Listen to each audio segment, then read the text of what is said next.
Hello. I was in a charity shop yesterday and for £2 there was this embroidery kit. Not only does it have everything in it, but it has a really good book on that's got loads and loads of embroidery stitches. I'm also doing the craft for cats this year, which I've done before. Last year was needle felting, and this year it's going to be embroidery, making different kind of cats, and my kit has arrived. Look at the Cats Protection League page if you want to do that. And of course the last video was us making green heart bookmarks that involved a bit of sewing. I've done an embroidery course last year. I called Drawing with Thread because embroidery sounds a bit scary. And we learnt to do blanket stitch, and we learnt to do running stitch, and we learnt to do back stitch, and all the millions of things that you can do, writing and all kinds of things that you can do with that. If you find me on Instagram and on the Felicity Facebook page, you can see loads of things that have been done with just using those simple stitches. But I thought we would add a bit of embellishment to our embroidery today, and we can make some little birds. So the birds, the little felt birds, are really just made in the same way as we've done hearts before and things like that. But we're going to add the beads, because that's what makes them look so amazing. So whether you're making a bird to hang up, or whether you're making an applique like this one that sticks onto something, or whether you're going to make a little badge, adding beads on is great, and a few other little stitches as well. So I thought we would have a little look at how to add a little bit of excitement to your embroidery. So I'll see you on the other camera and show you some things a little closer up. So here's our bird a little bit closer up. Here's my Spa Sweethearts badge. That one doesn't have any beads on it. And here is the other badge with some little beads that you can see. So it's all about just adding a little bit more to our embroidery. There are loads of different types of beads. These tiny little ones, seed beads, are what we're going to look at. But you can get these longer ones, bugle beads, these ones are called. Obviously we've got our old friend buttons, and we've got sequins, all kinds of ways to embellish. If you want to make a bird like this, you need to make yourself a template, and we talked about that in the last video if you need to go back over that. So you need to have a bird template. If you're confident with drawing, you can just draw one out. If you're not, you can find this kind of thing to print from the internet, but you can mess around a little bit, and you need to get yourself a template for the bird, a template for the wing, and a template for the tail. We have sometimes made birds before where we have had a pointy tail, if you remember the metal ones, but in order to fit some beads on, I've made a slightly bigger tail today. So we'll have our templates so that we can make lots of them, and then we're going to cut them out of felt. Felt is great for sewing on because it doesn't need any edging, it's not going to fray. So we've obviously got two, and just remember about the fact that they are going to be the other way on the back. Don't sew them like with your wing on so that the wing ends up on the inside. So if you're going to make a fat one like this, you're going to remember it's going the other way. If you're just doing a one-sided one, it doesn't matter. So we're going to cut out all of our pieces. Now, just like last week, before we do any embellishing, we're going to have to before we do any sewing together, we're going to do the embellishing first. So we're going to take our wing piece. Now, if you're going to make a badge like this, you need a circle. And I have to admit that I did use the die cutting machine to get perfect circles, but you could always just draw around something. We've still got them like that, and we're going to be embellishing onto it. So I'm going to do the bird, but it would be exactly the same idea here. You could freeze there and see that I've changed colour or added the beads or whatever. So here we are, and we're going to get our wing first of all. Now, when you're doing beads, as I say, you have lots and lots of types of beads. I've put them in a tray just so that they don't fall all over the place while I'm making this. You've got tiny little seed beads and all of these different types that you've got. But if you're going to be putting on anything that's small, you're going to need a beading needle. And a beading needle is extremely thin, and it doesn't get fatter here where the eye is, which makes it very difficult to thread actually, but you just have to put some effort into that, or use your needle threader when you're doing that. I've also used extremely thin cotton, so instead of the embroidery cotton, I've just used this type of cotton this time, just so nothing will get stuck on the bead. So I'm going to put some tiny beads all the way around the outside, like on this one. So I've tied a knot because we're not going to be seeing the inside, and I'm going to pull up.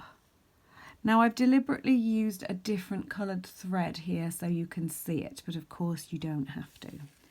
Now we're going to get our beads in, and I always find it easier to go into a tray to pick up the bead. So you've gone inside and picked up your bead. Of course, it's really difficult to do it now that I'm doing it on the camera, isn't it? There we are. So my bead is now on the needle. Can you see, like that? And then I'm going to put the needle back in right next to where it was before and pull it. And my bead is going to be there, perfectly next to it. Now I guess, and freehand here, remember this is hand sewing. If you wanted it to look like a machine had made it, you would, if you want it to be totally measured out, it looks like a machine's made it, and that is not the look we're going for. So I'm guessing where it is. I've come up on the next one, threaded my bead actually on there. Now if you mess about with this and you find it difficult, it's because you're not using a proper beading needle. These super thin ones are really great. The insides of beads are not always the same, and if you use one of these ordinary needles and it's fatter at the eye, you can get the eye stuck. And to be honest, you sometimes just have to throw the needle out because it's done that. You get it stuck on there, you can't get it through. So a beading needle really, really helps. And what you're going to do is go all the way around, adding all of the beads like that around the edge. And it just looks, it's painstaking and it takes a long time, but it looks fabulous as you go all the way around. Now, obviously it takes time, but you can speed it up by adding buttons like this, which are bigger, of course, when you're doing that. So we can get the button and just put it in. I'm going to just imagine that I've gone all the way around. And then you're going to come up to add your button so that it's fixed nice and securely. Remember, this is not a shirt button. You're not going to be washing this, so it doesn't matter that it's not absolutely the strongest thing on earth. You're not going to be washing any of these, so it looks nice and smart like that. So you're going all the way around.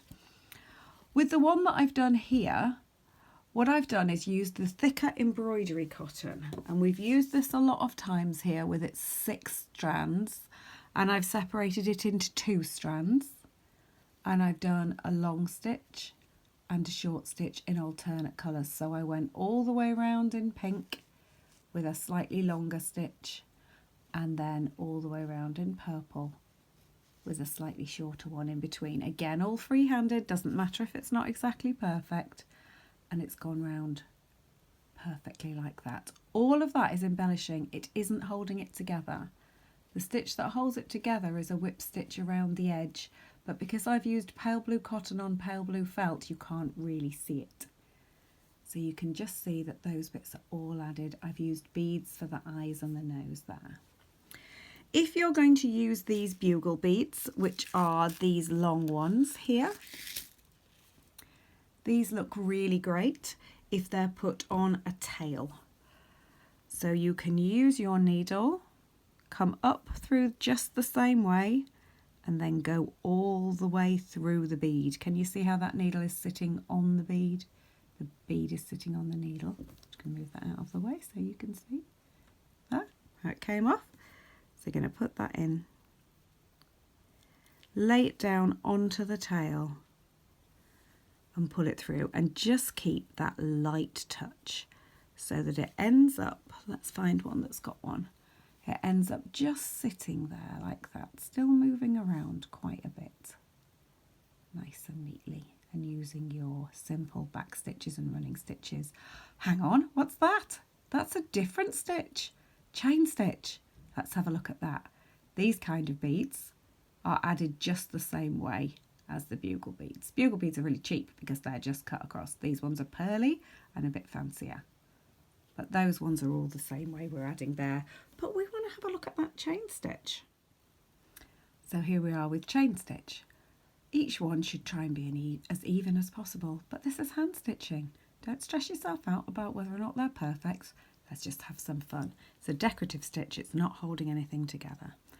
Okay, so I'm going to go down and up about 1/2 centimetre.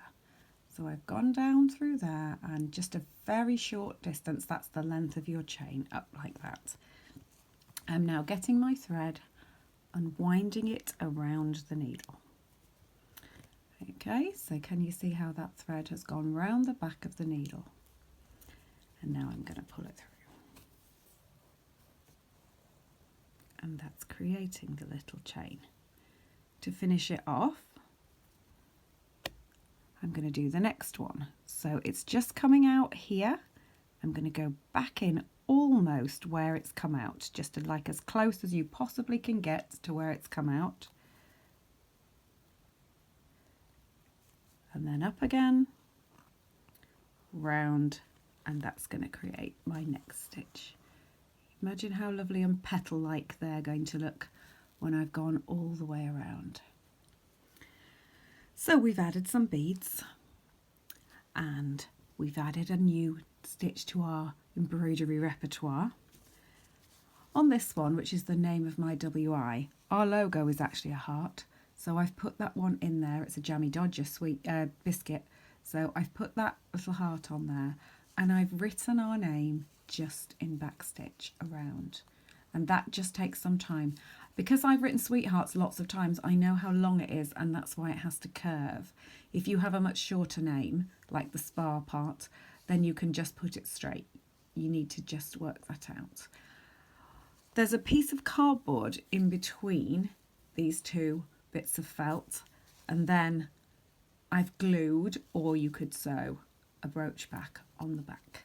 Just sewn together. That's sewn together with a whip stitch there, white cotton on a white felt that makes it look the same. You could make those for your WI all together. You could make these for your cat-loving friends. You could make birds. This bird's got some legs because the ribbon that's holding it at the top has a couple of other beads making its legs. I was going to show you that you could just glue them on, but can you see what's happened? It's fallen off. So you can't glue them on because they actually end up falling apart. It's much better to take a bit of time, a bit of slow sewing, and add some tiny beads. I hope you enjoy it. So you can hang your birds up on their own. You can send them as gifts. You could make a whole flock of them into bunting. Or this one's heading for a bag. I'll post a picture of it when I've sewn it on there. So whether it's beads or buttons, you can embellish your sewing. And I'll see you soon for some more craft fun.